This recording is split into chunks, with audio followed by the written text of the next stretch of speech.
Hello বন্ধুরা, আমি আবার এসে গেছি আর একটা নেল আর্টের ভিডিও নিয়ে। তো দেখো, আজকে একটা ব্লু কালার নেল পলিশ আমি পরিয়ে নিলাম। সেটা প্রপার শুকিয়ে নিয়ে, মানে পুরোপুরি শুকিয়েছি। শুকিয়ে দেওয়া কেমন ম্যাট ফিনিশ টাইপের নেল পলিশটা হয়ে গেছে, আমি বুঝতেই পারিনি।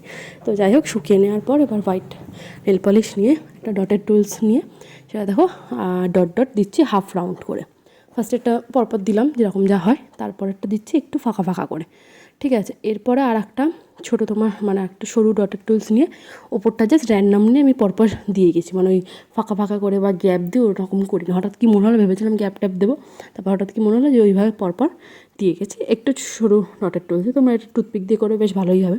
আর বাকি দুটোই সেম মানে সেম সাইজ আছে, তো তোমরা একটা দেশলাই কাঠি দিয়েও ইজিলি করতে পারো। তো দেখো, হোয়াইটটা দেওয়ার পর এবার আমি যে বেসে যে ব্লু কালারটা ছিল ওটা দিয়ে হাফ হাফ করে হোয়াইটের ওপর ডট ডট দিয়ে নিচ্ছি। তো একদমই সহজ পদ্ধতি, তোমরা বুঝতেই পারছো, খুবই সহজ পদ্ধতিতে আমি প্রত্যেকটা ভিডিওই মানে বা ডিজাইনেই দেখাই। আমি তোমাকে ভিডিওতে বলেও থাকি যে একদমই সহজ পদ্ধতি, তোমরা বাড়িতে ইজিলি কিন্তু ট্রাই করতে পারবে। তোমরা ভিডিও দেখছো কিন্তু লাইক করছো না বা কমেন্টটা করছো না, একটু করে দিতে পারো, বা আমার চ্যানেলটাকে একটু সাবস্ক্রাইবও করে দিতে পারো। তাহলে তো আমার ভিডিওগুলো বানাতে বা আপলোড করতে বেশ ভালোই লাগে। তো দেখো হয়ে গেছে, মাঝখানে আবার হোয়াইট দিয়ে একটু ডট ডট দিয়ে নিয়েছি। তোমার ডিজাইনটা কেমন লাগলো অবশ্যই জানিও, আর ভালো লাগলে একটা লাইক